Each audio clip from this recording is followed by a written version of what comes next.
Ito yung Suzuki Gixxer SF Nedises. Sige nyo kung gaano kaganda. Wow. 155cc lang. Tignan nyo naman ang meter pad. Grabe. 155cc lang pero grabe yung itsura niya, no? Laki ng tangke. Quick impression lang to Hindi pati yung review natin. Itsura ng likod.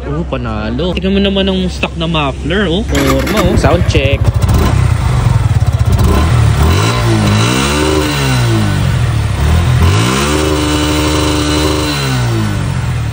Ganda, diba? Mga gulong. Ayos din. Pagka nilapitan mo lang siya, dinitigan mo maigi, dun mo lang malalaman na 155cc lang pala ito. Gixxer SF. Dito kanyang side mirrors. Vibre na caliper. Suzuki lang na decals dito. Linis, no? Side profile. Panalo. So, ito yung naked version niya. Nedises. Ayan. Alin mas pogi? Naked or sports? Ang SRP nito Nedises ay 114,000 pesos. Para sa inyo, sulit ba? Kung sino ba ng full review, make sure to follow this page. Happy 50th anniversary pala sa Suzuki Philippines.